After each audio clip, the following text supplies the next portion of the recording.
Chapter 5. The ocean waves crashing along the shore sounded like muffled gunshots as William walked along a gloomy coastline. William felt haziness and quickly realized he was dreaming. The haziness quickly faded and muffled sound snapped into a full and clear ocean noise accompanied by a brisk breeze in the air. Wow, this is becoming a habit, William said out loud to himself. He was all by himself and proceeded further down the coast. Instead of flying around or doing whatever he wanted, he simply enjoyed the coastal view and respected it, as in real life. While walking, he came upon something white in the sand a few feet ahead of him. The closer he got, the more he recognized it, until William stopped dead in his tracks. "Oh my God," William said aloud. William felt his heart drop as he realized it was indeed something familiar. In fact, he hadn't seen it since he was 8 years old, but he remembered it quite well. It was something his dad gave him just before he was born. It was a little silver pocket watch that didn't work, and the little black minute and hour hands were slightly bent. He remembers that at about that time in his life he started being confused about things. William bent over to pick it up. He felt weird and got goosebumps the closer his hand approached the little grey sterling silver watch. Then he heard that high-frequency noise again, like in his first dream about the ocean. Quickly, the ocean around him sucked inward toward the center of his vision. In a blink of a moment, William found himself next to his mum by the kitchen counter. He noticed that he was now a child, and realized how short he was compared to his mother while standing next to her. William remembered at that time when he was a kid how his mother taught him not to be afraid of losing someone or something. So little William sucked it up and held his tears. He couldn't remember what he had lost, only what his mother said, that his father would want him to be strong and courageous. William had never really seen his father as he went to Korea in the army the day before William was born. William felt the urge to throw it into the ocean. He hadn't felt this sure about something in life since before his parents split and things were easy to decide upon. William didn't feel that by throwing it he was letting go. Instead, he felt that it was a safe place for it to go. William drew back and let it fly. As the watch glistened through the air, William started to remember how it felt to be so sure of himself and have faith in things, or just sure about life in his infancy. William smiled for a moment and stared at the ocean, enjoying it once more. After a while, William started feeling a presence again, like people were behind him. This time, words shot out like thunder and turned William's attention behind him. William turned, only to see himself at the top tier of a whole damn arena, and strange-looking people sitting and listening about 10 feet in front of him. William slowly stepped back, frightened that someone would see him. Then he felt a cold wall hit his back. William averted his attention to the wall behind him. What the hell happened to the ocean? William asked himself with panic. Order! Order! We will have order in this council. The voice boomed from the center of the arena. The entire place looked like it was made out of half white and half black marble. It was utterly beautiful to William. The arena was gigantic and every voice carried across it in loud echoes. The crowd looked stressed and agitated. William snuck up more and more to listen in to what seemed like a legal dispute was taking place. The person in the center started speaking as William listened. Now, I know you have all patiently waited on the council's decision to either leave or move forward from our new home. But note this. The audience drew silent as this person spoke. William looked from his left to his right to observe the people. They were weird. Their faces seemed a little rubbed off. Not distorted, but fading out. William blinked a couple times to see if it was just his eyes. It wasn't his sight because everything else besides their faces was crystal clear. We choosers assure your safety as a council in this place, but may not guarantee it outside our walls. The voice rang out again. William thought to himself, what the hell is a chooser? The chooser went on. But outside these walls is what can stop this dreadful fading of our people, chooser. Cried a desperate man's voice from the crowd. Yes, we need to be with our own kind before we completely pass out of existence, Your Honor. A woman's voice followed the man. The chooser replied, I I beg you to only wait and let the choosers find a way to go out to their world and make sure the certain path is taken. William was extremely confused and looked around again. A good distance away, William recognized a figure. No way. It couldn't be, William thought to himself as he started walking in the direction of the familiar figure. It was a man. It looked a lot like David. David Glass stood looking down at the chooser speak, and then looked over and saw William walking hastily towards him in his institution suit. David looked in shock at William. William approached David. How'd you get here, Mike? What the hell are you doing here, you shit ass? David said to William with a smile on his face. David looked different to William. First of all, his hair was combed, and second, he was in a tux. William was used to his crazy institution look. I have no fucking clue, man. Where the hell am I? William responded. Calm down, Mike, calm down. Don't get all shit quail on me again. David whispered back firmly, then answered to William. You're in the choosers of the council's room. I'm just here to make sure these shits don't act up again like they did when I was in this mall once. They're the fucking mics that got me into this institution in the first place. They make the decisions, Mike. William felt a little calmer since David seemed pretty relaxed and was acting his normal self by calling William Mike. William shot back. I don't know how I got here. I was just walking on the beach and then, bam! I'm in this big-ass arena, and of all the people in the world, you're here. David just shook his hand, shut his eyes, and cocked his head to the side with a twitch, and said back to William. Mike, that's not right. There's no damn ocean around here, you shit. There's just these damn mics and some little fucking houses over there. David pointed toward a window with big red drapes in the marble wall. William walked to the window and looked out. He saw a small town. The houses were all in rows and the roads were dirt. Further out there was nothing. Absolutely nothing. The whole damn world just stopped right there at the end of the town, and the sky was black.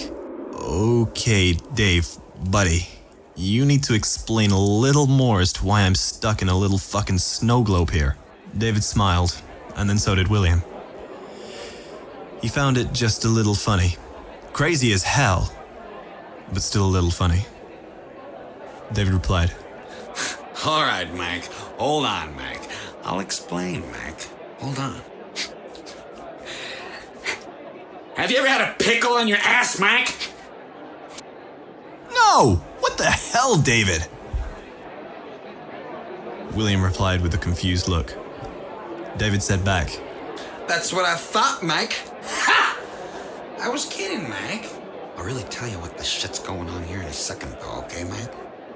Let's just listen to these mics talk for a while. William nodded in agreement and paid his attention back to the council. The chooser spoke. Now mind you all that your risk is high out there, and we don't understand why you want to be with those dreamers again anyway. They're dull and cause nothing but mayhem for the council.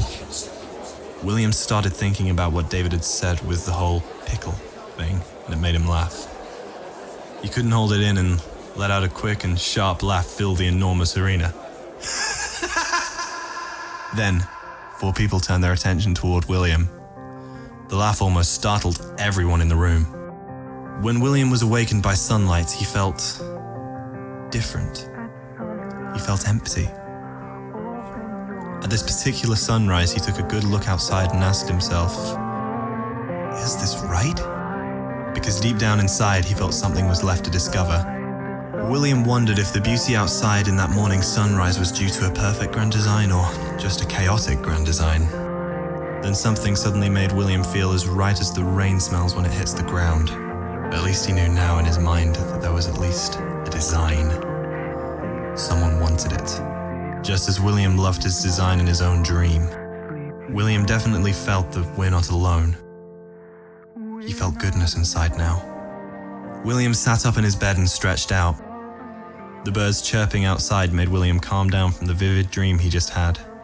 A knocking commenced, and a lady then came into William's room. Breakfast is being served now, if you'd like some, Mr. Iris. Her voice was sweet, and she reminded William of his caring girlfriend, Sarah. Her name tag read, Nurse Beth, and had a little golden star on it. William stood up. Nurse Beth looked shorter than William, slightly chubby, with fair skin, hazel eyes, and short blonde hair. William then said, "Well, thank you, Nurse Beth. I think I will have something to eat since I'm damn starving." Nurse Beth smiled, nodded, and went on her way. William walked out of the room, down the hall, into the cafeteria where he saw David already talking with two other interesting-looking fellows. One was a little chubby with brown hair and his pants tucked up past his navel, and was wearing these funny-looking silver Elvis-like glasses with clear lenses. The other was a short, quiet-looking older man with white blonde hair. William then approached the three gentlemen. David was in the middle of talking when William came up, so he just joined in. David said to the chubby guy, who looked to be in his late 20s, I told you, Mac, I don't got your goddamn coin there, you prick ass. William smiled and giggled. Then the little hyper guy spoke with a scratchy voice. Hey, David. We always tell you, he's Rugger and I'm Mike. David replied. I know, Mike's, just calm your asses. David turned to William. Oh, hey! Rise and shine, Mike. I'd like you to meet these two Mikes. The short one's Mike, and the other shit here is Rugger Potts. William thought, what the hell? Who the hell names their kid Rugger Potts? Oh well, I'll just be polite. Rugger then extended his hand and spoke. Hey, good meeting, William. Good meeting. Rugger looked as though he had the sun in his face the entire time, and held his arms when he walked as if he was carrying 2 buckets of sand, one in each hand. William shook his hand and said hello. Then the short guy shook William's hand and said, Hi there. Name's Mike. David interrupted. He knows, Mike. I just told your name to him for Mike's sake. After shaking Mike's hand, William turned to David and said, So his name really is Mike? Right? David replied. Of course, Mike. I wouldn't give you the wrong name now, would I, Mike? Rugger just shook his head in shame. Well, I'm hungry. Let's get some food, huh? William said. And the 4 guys walked towards the lunch line. While waiting in line, the 2 temps, Bryce and Jared, approached Rugger. William really didn't like the look of these guys or the way they acted. He didn't know what it was, but he just got a bad feeling from them. William also saw that it was 10 a.m. He had an hour before his session with Dr. Young. Bryce poked Rugger in the back. Where's my cards, asshole? Rugger turned around with that look on his face like the sun was in his eyes and said, Fuck off, Bryce. Bryce looked mad. William saw that David was just smiling at Bryce and remembered that David stole their cards. Bryce told Rugger, Hey, fag. If I don't get him back, it's upstairs with you for the rest of the night. Jared stood behind Bryce and added, Yeah, queer. Nice glasses, bro. Where'd you get those stupid things? Mike jumped in. He got those from his dad. And they are nice. Tell him, Rugger. Rugger spoke to Bryce. My dad gave them to me. You can go to hell. And they're nice. Bryce reached for the glasses on Rugger's head. Yeah, give me those damn glasses. I know you got my cards. Rugger turned his head, resisting Bryce's attempt to take the glasses. Jared pushed by William and grabbed Rugger's arms. Rugger screamed as Jared bent back his arms. William could tell it wasn't just Rugger being overdramatic. Jared was hurting him. He was also laughing while he hurt him. Bryce quickly took the glasses and got in Rugger's face and said, You're gonna give me those cards, or I'll break your damn glasses your daddy gave you. Rugger just replied, No, go eat grass, creep. William just stared at both Bryce and Jared with a pissed-off look. Bryce looked over at William, noticed his look and turned his attention. The fuck you looking at, dog? William replied, Absolutely nothing. Don't call me dog. Jared let Rugger go and they both went over to William. Jared said, What the hell are you doing here anyway? William replied with complete sterile silence. William's heartbeat increased, and he calmly clenched his fist. Finally, Nurse Beth came up. What's going on here, guys? Bryce, Jared, you're supposed to be picking up trays, not conversing with patients. Rugger jumped in. They took my glasses, Nurse Beth. I want them back. Nurse Beth saw the glasses in Bryce's hand. You give those back to him, and you get your asses over there and pick up the rest of those trays. If I see this again, I'm telling the doctor, okay? The two of them just glared at William, and he just glared right back at them. Rugger put his glasses back on and they proceeded through the line. As they sat down to eat, David asked William, Hey, Mike. I got a decision to make, and I think that I'm gonna need your help on it. Could you help me, Mike? William turned to him while eating his burger. Surprisingly, the burger wasn't half bad. He was worried about the food being bad. Yeah, sure. What's up? David whispered back. Not now, you shit ass. Later, when I make the decision to ask you. You got a lot of decisions there, Mike Face. William laughed and said back, Sure, Dave. No prob. William just turned back and thought while laughing. What the hell is Mike Face? William just asked out loud to all three of the guys. So, what's up with those two assholes? David replied, Who, the new guys, Mike? They're just little fucking Mikes. Mike, we don't like them. Not a damn bit do we like them. Then little Mike jumped in. Yeah, we don't like them. They aren't nice. They're really mean to little Allie over there. Mike pointed across the lunchroom and William turned his head in the direction Mike was pointing. William saw a girl who looked in her mid-30s. She was slender and had a rat's nest of light brown hair. She was all hunched over and eating her lunch by herself. It didn't really look like she was eating though, just kind of staring at her plate. David elbowed William. Watch out there, Mike. She isn't real nice, if you know what I mean. She doesn't like the men very much, Mike. So good luck with that shit. I don't want to get with her, you dumbass. I was just seeing who Mike was talking about, that's all. William shot back. David replied, See which Mike was talking about what Mike, Mike? William looked at David and so did Rugger and little Mike. William blurted out frustrated but still smiling. Damn it, David, that's just confusing, man. Wasn't you calling us all Mike for Christ's sake? Look, I'm calling Mike Mikey, and then you know who the hell I'm talking about. Rugger cracked a smile this time, followed by the rest of them chuckling. Rugger then added in, Hey, William. You should make them go eat grass. Those two jerks tried to take my glasses, like I told them. That'd be cool. William looked back at Rugger. Hey, you know what, Rugger? We could just make him eat shit. That'd be a hell of a lot more funny. The three of them laughed again. And then David jumped in. Oh shit, Mike?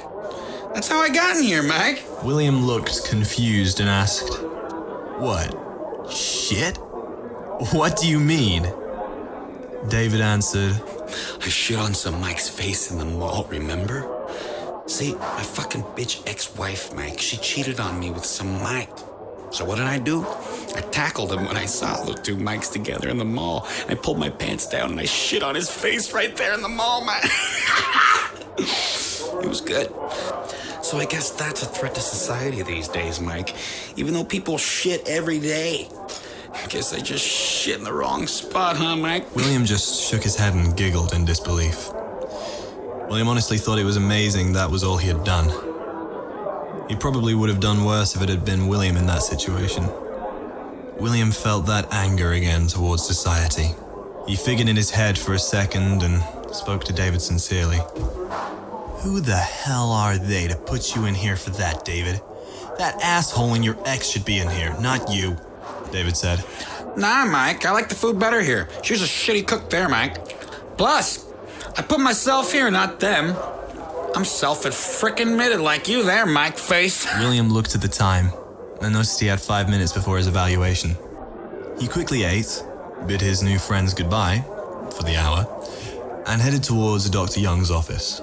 When William got to the doc's office, he noticed that the door was closed, so he just sat in the chair outside of the office and figured the doc would come out and get him when it was time. He stared at the walls for a while. It drove William nuts, everything being white like it was. For some reason, it just made his mind race. Dr. Young came out after a few minutes and saw William sitting there. Ah, William. Good to see you again. Good to see you too, Dr. Young, William replied. The doc then said, Well, come on in. We'll get started.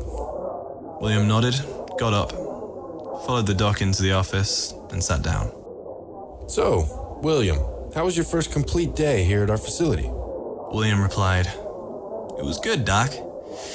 I met some patients that I thought were actually pretty cool. The doc smiled and asked, Oh, yeah?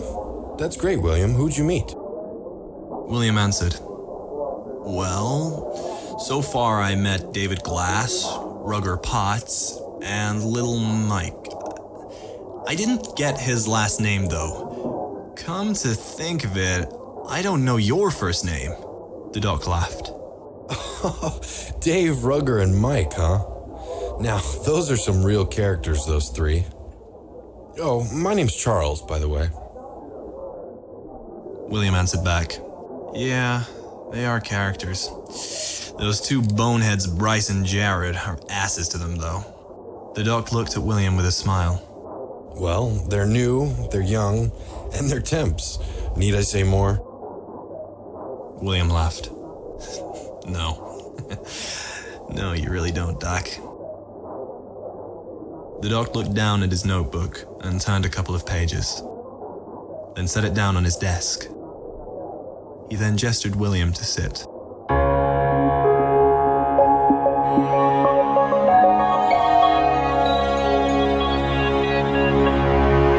Part 2. A Creature of Memory.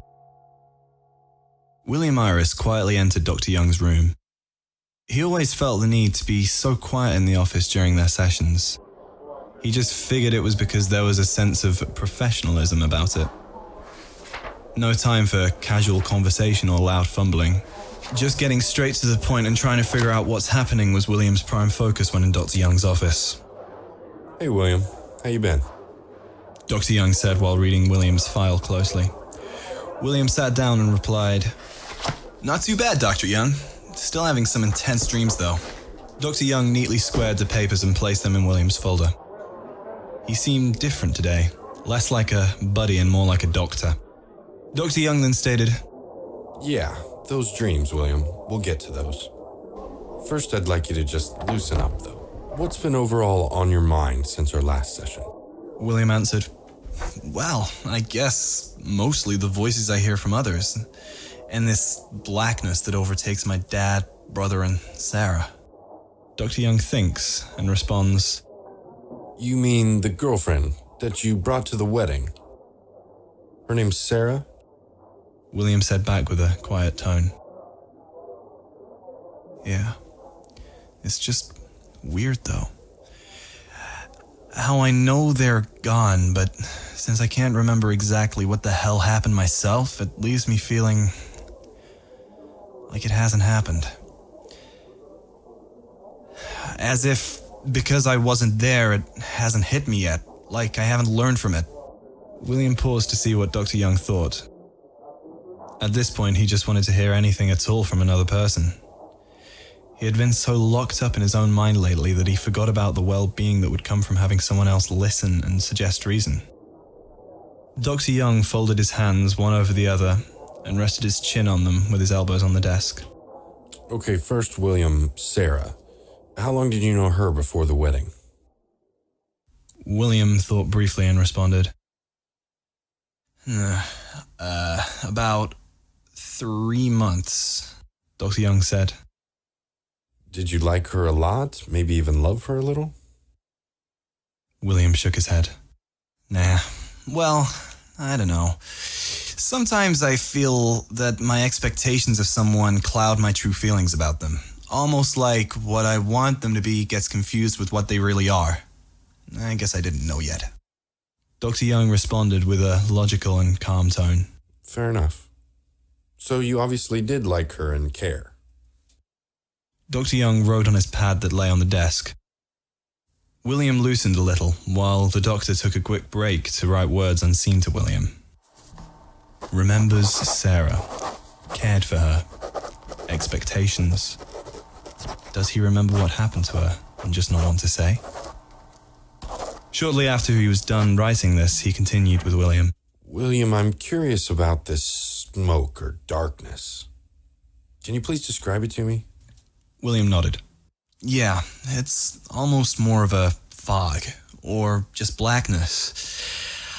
I know from what you tell me about that night it should be smoke, but when I think back on it, it's almost like a dark cloud. A storm, maybe.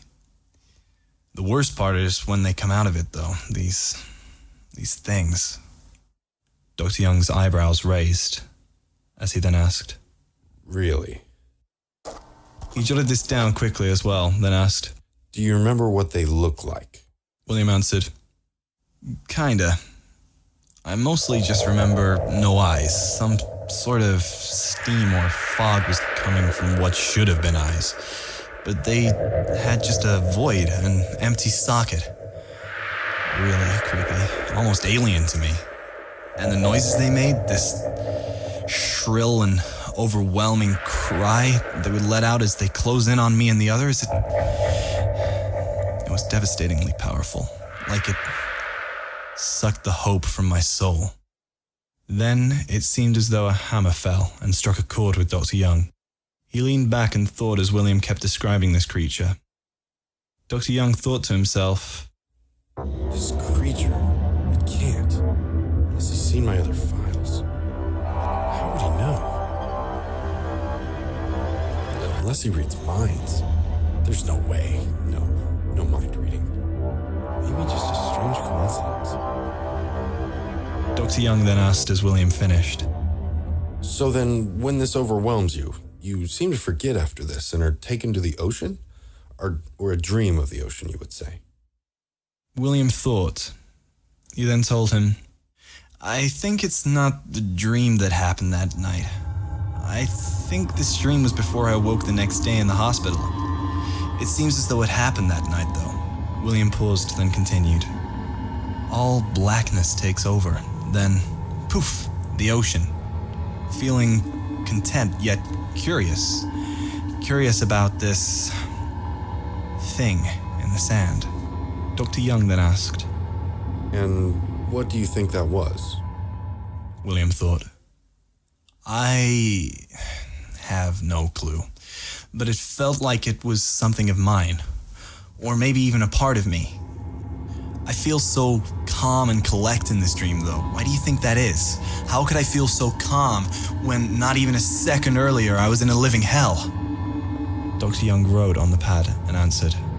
Maybe it's a place for you, William. A place for sanity. Or maybe a place of comfort away from this traumatizing event, if you don't mind me saying. William agreed.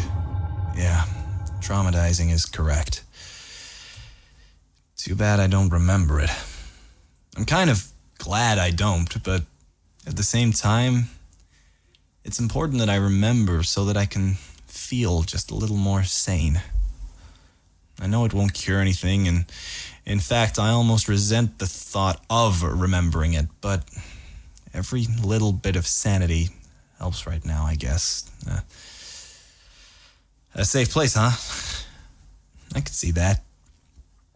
I do feel at ease, so you think it's just a vent from the pressure, Doc? William waited for a reply. Then it came. Yes, William. Although the unfortunate thing about this is, it might not have been the only vent. Other side effects may have come along with it in result of the trauma. William showed a slight concern on the outside, but fell apart on the inside. He thought that this was in fact a last straw type thing, like what happened may have left him broken. William then asked, what other side effects? Like, I'm going completely crazy now? I need answers, Dr. Young. William felt uncomfortable now, and worry clouded his calm world and shook it like a snow globe with black snow. Dr. Young urged William to logic. Well, hold on now, William. I said may have. We can't be for sure on anything until we learn more. You must understand the human mind is an extremely complicated thing. Millions of things happen at once just for you to decide whether or not to have water or soda, let alone what you went through that night. The symptoms could remain slight, or they could worsen or completely recede within weeks. Until then, this is why you are here. We are going to find out why, William. I promise. As a professional and a friend. William calmed and smiled. Thanks. I'm sorry I get so worked up about it, but I know that you also understand. Dr. Young replied. I'm most grateful for your understanding, William. It is exactly the thing about you so far that will help you to a quick recovery in the end. It's normal that you have this ocean dream or daydream, William. Hopefully you find out what this shiny object really is. Dr. Young smiled as he said this with excitement and half-humorous way. There was a pause, and then Dr. Young asked, Those screams you hear, William, you say they make your left eye hurt? William found it kind of funny that Dr. Young brought the screams up after he had just thought about them a second ago. Yeah, I know it sounds weird. Those screams remind me of everything bad in this world for some reason. They take me back to thoughts like the lack of respect we have in our society. A lack of respect towards the bigger picture in life, such as what humanity has accomplished over the eons of hardship and war. I guess in my head somehow that lack of respect leads to the reasons people would do such things as they've done before, as well as at the wedding. Dr. Young found the connection that William had just made faint, but nevertheless it was there. He knew one thing for sure. The death of Sarah had provoked a lot of thoughts for William. Most likely, William felt quite distant from his peers. This was the usual case for a patient such as William, who had been through tremendous amounts of horror in the past month or so. Overall, William seemed like a bright and normal kid to Dr. Young so far. Dr. Young then told William, I see. So you believe that some small immoral things we let slide as people spiral down to malicious acts such as murder and rape, things of that nature? William took in what Dr. Young said, and then replied, Yeah, that's pretty damn close. I like that. William smiled, as did Dr. Young. William then asked, It just seems like honor is leaving through the generations. That's all, I guess. I just think we could do a lot better. Then again, hey, we could be doing a lot worse as well. Dr. Young quickly responded while nodding. This is true. Very true. You told me before you expected too much from Sarah. So do you think this was the ultimate downfall? William then sat forward, getting more involved with Dr. Young, and said, I think so. I mean, it felt like I had so many reasons not to commit before, but I guess they did all intersect with that particular thought. Then again, I also overanalyze most things, so that could be part of it as well. William felt a little better when thinking of times from before Sarah and the wedding. He wondered if Dr. Young intended William to notice that. He then told Dr. Young, I just wonder that if we are capable of being happy all the time, then why do certain scumbags have to commit such things as murder and other disgusting things that people do to other people? Well, I guess I did learn from the situation with me having too high of expectations with Sarah, that no one is perfect. Dr. Young smiled and said happily, There you go, William. You answered your own riddle. No one is perfect. After a brief moment of satisfaction, William leaned back in his chair, flustered once more.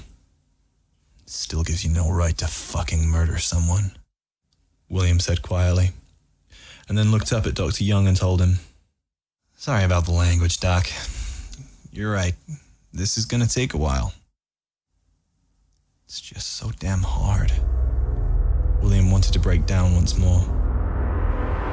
He hated that his mood swung so dramatically. He held it all in, though. This wasn't what was bugging William so much, it was the daydreaming and visions. Hearing those screams that forcibly haunted him day by day.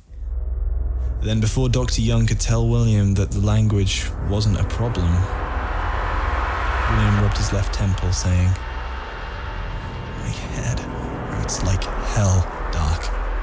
Dr. Young gave a quick, Huh. What, from thinking? William smiled. "No, I got a damn headache, Doc. I've had it since the fall I took in the park. It's even there in my weird dreams."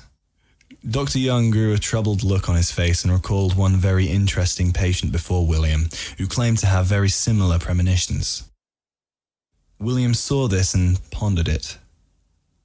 Then Dr. Young answered, Well, it says in your paperwork you've had just the one head trauma from the fall. And the dreaming? Trust me, William, we will work on that. William replied, "Yeah, and I just realized that my head hurts like hell in the morning after dreaming.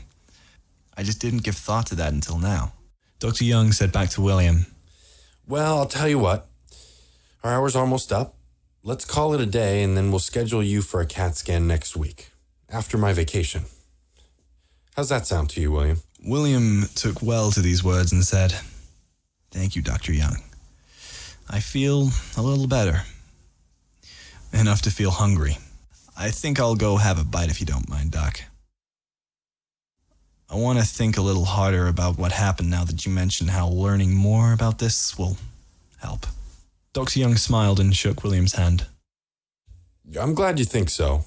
And for God's sake, William, go eat. You can't think when your brain has no energy. William replied, "Sounds great, Doc. Thanks. Well, I guess we'll see you next week then, Doc." William stood up and shook Dr. Young's hand. Okay, William, next week it is. And we'll talk more about your dreams. They sound interesting. William said back to the doctor, "Okay, Doc. Have a good one, okay?" The doctor smiled, and off William went.